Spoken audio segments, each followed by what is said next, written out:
আল্লাহ ওই সময় আজরাইলকে জিজ্ঞেস করছেন, হে আজরাইল, তুমি এই পৃথিবীতে এত মানুষের জান কবজ করলা, কোন সময় তোমার বেশি কষ্ট লেগেছে? আজরাইল বলে, আল্লাহ, আমার দুইটা মানুষের জান কবজ করতে বেশি কষ্ট হয়েছে। দুইটা মানুষের জান কবজ করতে আমার কষ্ট হয়েছে। হায়াতুল হায়াওয়ানের মধ্যে এসেছে, আল বিদায়া ওয়ান নিহায়ার মধ্যে এসেছে। আজরাইল বলে, আমার দুইটা মানুষের জান কবজ করতে সবচেয়ে বেশি কষ্ট হয়েছে। আল্লাহ তাআলা বলে, আজরাইল, কোন দুইটা মানুষ? বলে, আল্লাহ, সমুদ্রের মধ্যে একদিন একটা জাহাজ ডুবে গিয়েছিল। ওই জাহাজের মধ্যে একজন গর্ভবতী মহিলা ছিল, সে ছিল প্রেগন্যান্ট। যখন সমুদ্রের মধ্যে জাহাজটা ডুবে গেল, নদীর তরঙ্গমালা ঢেউগুলো জাহাজটাকে যখন একেবারে বাড়ি দিতে শুরু করলো, জাহাজটা ফেটে চূর্ণ বিচূর্ণ হয়ে গেল। মানুষগুলো বাঁচার জন্য আর্তনাদ করতেছে, তোমার কাছে সাহায্য চাচ্ছে। ওই অবস্থায় ওই সমুদ্রের মধ্যে জাহাজের তক্তার উপরে একটা মহিলা, গর্ভবতী মহিলা, ওই তক্তা ধরে কোন রকম বেঁচে ছিল। কিন্তু তার পেটে ছিল সন্তান। সন্তানটা প্রসব করবে। এই অবস্থায় আপনি আমাকে হুকুম দিয়েছেন, যাও যাও, এই মহিলার জান কবজ করে নিয়ে আসো। ওই সময় আমার খুব মায়া লেগেছিল, এই অবস্থায় যদি আমি এই মহিলার জান কবজ করি, এই মহিলারই কি হবে আর বাচ্চাটারই কি হবে? তাও সমুদ্রের মধ্যে প্রচন্ড ঢেউ। যদি তীরে হতো অথবা কোনো লোকালয় হতো, আমার এত মায়া লাগতো না।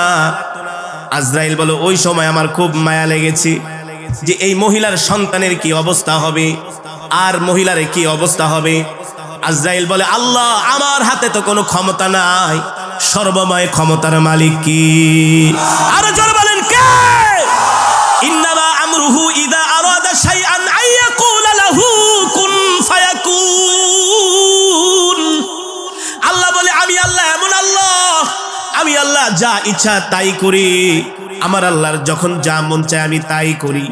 আমি যদি কোনো কিছু করতে চাই, আমি আল্লাহ কারো কাছ থেকে পারমিশন নিতে হয় না, নিতে হয় একমাত্র শুধু আল্লাহর নবীর জান কবজের সময় আজরাইল নবীজির কাছে অনুমতি চেয়েছে। আপনার আমার নবী, বিশ্ব নবী, তার কাছে এসে আজরাইল বলে, ওগো আল্লাহর নবী, আল্লাহ তাআলা আমাকে পাঠিয়েছেন আপনার জান কবজ করার জন্য। কি পাঠিয়েছেন?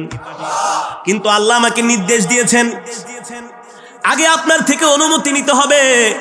যদি অনুমতি দেন জান কবজ করব, আর যদি অনুমতি না দেন খালি হাতে ফিরে যাব। আল্লাহু আকবার। এই মর্যাদাটা শুধু আপনার আমার নবীর ক্ষেত্রে, আর কারো বেলায় নয়। আজরাইল কাউকে গণে না, কারো কাছে আজরাইলের কোনো টাইম নাই। শুধু একমাত্র নবীর কাছে এসে বলেছেন, ওগো আল্লাহর নবী, আল্লাহ আমাকে পাঠিয়েছেন, আল্লাহ আপনার সাথে সাক্ষাৎ করতে চান। আল্লাহু আকবার। কে সাক্ষাৎ করতে চান? আল্লাহ আপনার সাথে সাক্ষাৎ করতে চান। আল্লাহ আমাকে আপনার কাছে পাঠিয়েছেন, যদি অনুমতি দেন জানটা কবজ করব, অনুমতি না দিলে খালি হাতে ফিরে যাব। আল্লাহর নির্দেশ। সুবহানাল্লাহ। হাবিবে কিবরিয়া রাহমাতুল লিল আলামিন বললেন, হে আজরাইল, অনুমতি দিব, তবে আমার আল্লাহর সাথে এখনো একটা কথা বলা বাকি রয়ে গেছে। আরো জোরে বলেন সুবহানাল্লাহ। কয়টা কথা? আরো জোরে বলেন, কয়টা কথা? আমরা তো সাধারণত দেখি, যখন কোনো মানুষ মারা যায়, ইন্তেকালের আগে সন্তানকে ডাকে, বলে আমার যতগুলো সন্তান আছে সবাইকে নিয়ে আসো। বড় সন্তানকে সবচেয়ে কাছে ডাকে, ছোট সন্তানকে ডাইকা বলে, তোর মায়ের খবর রাখিস, বোনগুলোর খবর রাখিস, ওই যে সম্পদগুলো রেখে গেলাম এগুলো তোরা ভাগ বাটোয়ারা করে নিয়ে আনিস, ঝগড়া ঠগড়া করিস না। বলে কি বলে না? মেয়েদেরকে বিবাহ দিয়েছি, ছোট মেয়েটাকে মাঝে মাঝে দাওয়াত দিয়ে না খাওয়াইস, খোঁজ খবর রাখিস, ঠিক কিনা বলেন? আপনার আমার নবী কলিজার টুকরা বিশ্ব নবী রাহমাতুল লিল আলামিন আজরাইলকে বলে, আজরাইল, ও আজরাইল, আইনা আখি জিবরাইল, আমার ভাই জিবরাইল কোথায়? আল্লাহু আকবার। আজরাইল বলে, হুয়া ফিস সামাইল উলা, জিবরাইল প্রথম আসমানে। পয়গম্বর বলে, আমার আল্লাহর সাথে এখনো একটা কথা বলা বাকি রয়ে গেছে। এই কথাটা যতক্ষণ পর্যন্ত আমি না বলবো, এই কথার ফয়সালা যতক্ষণ পর্যন্ত না হবে, আমি নবী আমার জান কবজ করার অনুমতি দিব না। আরো জোরে বলেন সুবহানাল্লাহ। কত পাওয়ারফুল নবী, কত পাওয়ারফুল নবী। আল্লাহু আকবার। এত পাওয়ার, এত প্রায়োরিটি, এত ক্ষমতা আল্লাহ কোন পয়গম্বরকে, কোন প্রেসিডেন্ট, কোন বাদশা, আমেরিকার প্রেসিডেন্ট এসে বলবো বাইডেন তাড়াতাড়ি রেডি হন, জেট বিমান থেকে বের হন, আপনার রাজসিংহাসন থেকে বের হন। আরে আজরাইল আইসা বুকের ভিতরে ধরবো, বলে সময় শেষ, বহুত খাইছস,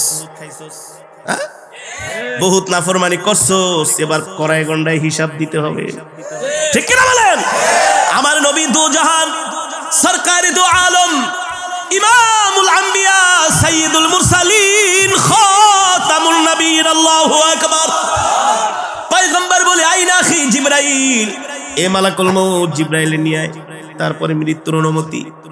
পয়গম্বর বলতে দেরি জিবরাইল তার 70,000 ডানা জাপটায়া নবীর সামনে হাজির। সুবহানাল্লাহ বলেন। নবীর ইন্তেকালের অবস্থা ও যুবক ভালো করে খেয়াল করো। নবীর চোখে পানি, জিবরাইলের চোখেও পানি। নবী বলে ইয়া আখি লিমা তাবকি ইয়া জিবরাইল, ও ভাই জিবরাইল আপনি কাঁদেন কেন? আল্লাহু আকবার। পয়গম্বর বলে জিবরাইল আপনি কাঁদেন কেন? জিবরাইল বলে গো আল্লাহর নবী আমি কাঁদি তো কাঁদি, কারণ আছে, আপনি কাঁদেন কেন? আল্লাহু আকবার। আপনার মাহবুব, আপনার বন্ধু তো আপনার জন্য বসে আছে, আপনার সাথে সাক্ষাৎ করবে। আল্লাহু আকবার। আপনার জন্য জান্নাত রেডি, আপনার জন্য হুর গিলমান সব রেডি। আপনি তো দোজাহানের বাদশা, দুনিয়া তো বাদশাহী করছেন, জান্নাতও আপনি বাদশা। আল্লাহু আকবার। আপনার সুপারিশ ছাড়া কেউ জান্নাতে যেতে পারবে না। আপনি আগে জান্নাতের তালা খুলবেন, এরপরে সব পয়গম্বররা জান্নাতে যাবে, এর আগে আল্লাহ কাউকে পারমিশন দেবে না। আপনি কেন কাঁদতেছেন? আরে আপনি তো দুলা, আপনি তো বর, আপনাকে নেওয়ার জন্য ফেরেশতারা তৈয়ার, আপনাকে সংবর্ধনা দিয়ে আল্লাহর কাছে নিয়ে যাবে, জান্নাতে নিয়ে যাবে। আমি তো জিবরাইল কাঁদি কাঁদি, আপনি কাঁদেন কেন? নবীজি বলে জিবরাইল তুমি বলো, তুমি কাঁদো কেন? জিবরাইল বলো গো আল্লাহর নবী মালাকুল মউত আপনার শিহরে বসা, আপনার মাথার কাছে বসা, অনুমতি দিলেই তো আপনার জান কবজ করে ফেলবে, কিন্তু আপনি ইন্তেকাল করবেন, এই কষ্ট তো আমি জিবরাইল সইতে পারি না। আল্লাহ আমাকে বিশেষ ফেরেশতা বানানোর কারণে আল্লাহ আমাকে কত পয়গম্বরের কাছে ওহী নিয়ে পাঠাইছি। কোন পয়গম্বরের কাছে আমি 10 বার ওহী নিয়ে গিয়েছি, কোন পয়গম্বরের কাছে আমি 20 বার ওহী নিয়ে গিয়েছি, কোন পয়গম্বরের কাছে আমি 80 বার ওহী নিয়ে গিয়েছি, কোন পয়গম্বরের কাছে আমি 300 বার ওহী নিয়ে গিয়েছি। কিন্তু আপনি এমন একজন আল্লাহর পয়গম্বর, আমি আপনার কাছে 100 বার 80 বার 300 বার নয়, আমি আপনার কাছে 1000 2000 বার নয়, আমি আপনার কাছে 5000 10,000 বার নয়, আমি জিবরাইল আপনার কাছে ওহী নিয়ে 24,000 বার এসেছি। আল্লাহু আকবার। যারা বলেন আল্লাহু আকবার। আপনার ইন্তেকাল হবে, আমার কলিজা ফেটে যায়, আজকের পর থেকে আর কলিজার টুকরা নবীকে দেখব না। আল্লাহু আকবার। ওগো নবী এবার আপনি বলেন আপনার চোখে পানি কেন? জিবরাইল বলে, পয়গম্বর বলে ও জিবরাইল ফেরেশতা বসে আছে, অনুমতি দিলেই জান কবজ করবে, কিন্তু ইন্তেকালের আগে আমি জানতে চাই আমার ইন্তেকালের পরে আমার এতিম উম্মতের কে খবরদারি করবে। আল্লাহু আকবার। এ জিবরাইল আমি আমার মৃত্যুর জন্য প্রস্তুত আছি, তৈয়ার আছি, কিন্তু এই কথাটার আগে ফয়সালা করবে আল্লাহ, তারপরে আমি আমার জান কবজ করব। জিবরাইল চলে গেলেন আল্লাহ তাআলার আরশে আজিমে। আল্লাহ রাব্বুল আলামিন জিজ্ঞেস করলেন জিবরাইল কেন এসেছো? জিবরাইল বললেন ওগো আল্লাহ একটা কথা ফয়সালা না হওয়ার আগে আপনার বন্ধু জান কবজ করার অনুমতি দিবে না। আল্লাহ বলে হে জিবরাইল আমি তো আমার বন্ধুর কোনো মনের কথা, কোনো উপরে কোনো নিচের কথা, কোনো গোপন কথা তো আমি আল্লাহর বাদ রাখি নাই, তার সকল মনের আশা তো আমি পূর্ণ করেছি, আমার বন্ধুর এখনো কি বাকি রয়ে গেছে? এবার জিবরাইল বলে আপনার বন্ধু বলেছেন তার ইন্তেকালের পরে তার এতিম উম্মতের কে খবরদারি করবে। এবার রব্বুল আলামিন বলে ও জিবরাইল যাও যাও আমার বন্ধুর ইন্তেকালের আগে আমার বন্ধুকে সুসংবাদ দিয়া দাও, আমার বন্ধুর ইন্তেকালের পরে স্বয়ং আমি আল্লাহ রাব্বুল আলামিন তার উম্মতের খবরদারি করব। আল্লাহু আকবার। এই কথা শুনে নবীজির মুখে হাসি। এবার হাবিবে কিবরিয়া বলে ও আজরাইল মালাকুল মউত তুমি আবার জান কবজ করো। ও মুসলমান ইন্তেকালের সময় নবী উম্মতি উম্মতি বলেছেন, এবার নবীর বুক মোবারকের মধ্যে আজরাইল তার হাতটা দিয়েছে। কিতাবের মধ্যে এসেছে নবীজি বলে, আজরাইল তুমি কি বুকের ভিতরে আমার হাত দিয়েছো নাকি সারা দুনিয়াটা আমার বুকের মধ্যে চাপায় দিছো? আজরাইল, ও আজরাইল যত কষ্ট আমাকে দাও, আমার এতিম উম্মতকে মৃত্যুর সময় কষ্ট দিও না। আল্লাহু আকবার, জোরে বলেন আল্লাহু আকবার। পয়গম্বর বলে, আজরাইল ওয়াদা করো আমার উম্মতকে কষ্ট দিবা না। যত কষ্ট আমি নবীকে দাও, আমার এতিম উম্মতকে কষ্ট দিও না। যে উম্মতরা আমাকে না দেখা আমার নামে দুরূদ পড়েছে, আল্লাহু আকবার, যে উম্মত কোনোদিন আমাকে দেখে নাই, আমার নাম শুনে আমার ইজ্জত রক্ষা করার জন্য ময়দানে নেমেছে, যে উম্মত কোনোদিন আমাকে দেখে নাই, আমাকে যদি কেউ গালি দিয়েছে আমার উম্মত সহ্য করে নাই, তার জীবন দেওয়ার জন্য, আমাকে খুশি করার জন্য রাজপথে নেমে আমার মহব্বতে শাহাদাত বরণ করেছে, ঠিক কিনা বলি? এ জিবরাইল যত কষ্ট আমাকে দাও, আমার উম্মতকে কষ্ট দিও না। ও বাবা, মৃত্যুর যন্ত্রণা এত ভয়ঙ্কর যন্ত্রণা।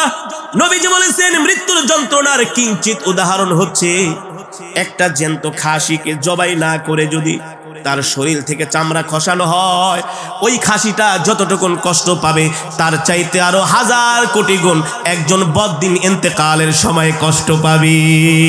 এই কারণে নবীজি বলেছেন, হে আজরাইল আমার উম্মতকে কষ্ট দিও না।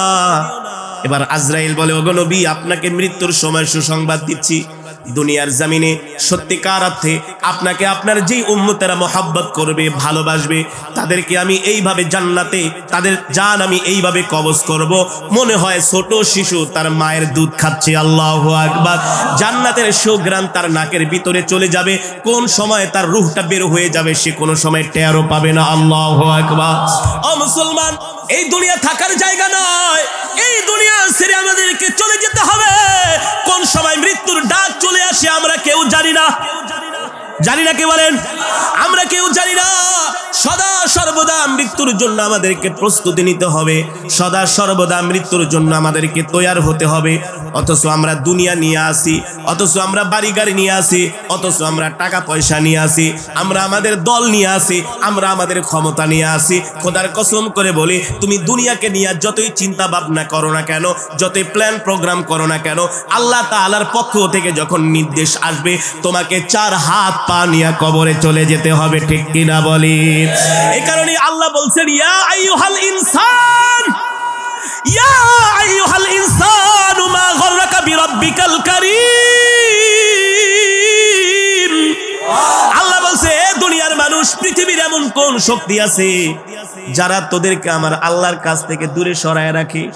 আল্লাহ বলেন, আল্লাযী খলাকাকা ফাসাওয়াকা ফাআদালাক ফি আইয়ি সূরাতিন মা শাআ রাক্কাবাক। এ মানুষ তোর কোনো অস্তিত্ব ছিল না, তুই ছিলি অস্তিত্বহীন। আমি আল্লাহ এক ফোঁটা নাপাক পানি থেকে তোকে সৃষ্টি করেছে, ঠিক কিনা বলেন?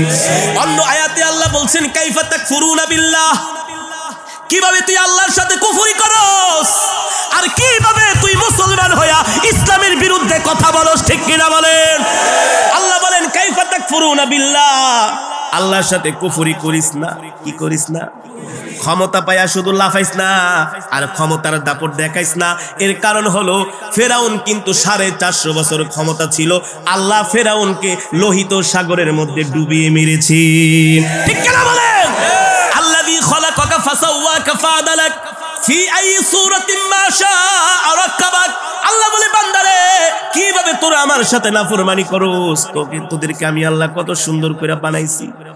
একজনের চেহারার সাথে আর একজনের চেহারার কোনো, একজনের কণ্ঠের সাথে আর একজনের কণ্ঠের, একজনের যোগ্যতার সাথে আর একজনের যোগ্যতার কোনো। যতই প্রতিভাবান মানুষ হোক না কেন, বলে ভাই আপনার গজল, আপনার কেরাত, আপনার বক্তৃতা একেবারে তার মতো। আরে এই বাংলার জমিনে সুন্দর বক্তৃতা দেওয়ার মতো একজন নেতাই এসেছেন, শেখ মুজিবুর রহমান। কত নেতা বক্তব্য দেয়, কিন্তু বঙ্গবন্ধুর মতো শোনা যায় এক পিস। আল্লাহ ওয়ান পিস করে দুনিয়াতে পাঠাইছে প্রতিভা দিয়া। তোমাকে আল্লাহ যেই প্রতিভা দিয়েছে তাকে সেই প্রতিভা দেয় নাই।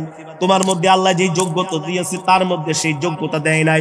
তোমার মধ্যে আল্লাহ যে নেয়ামত দান করেছেন তার মধ্যে সেই নেয়ামত দেয় নাই। আল্লাহ বলে, আমি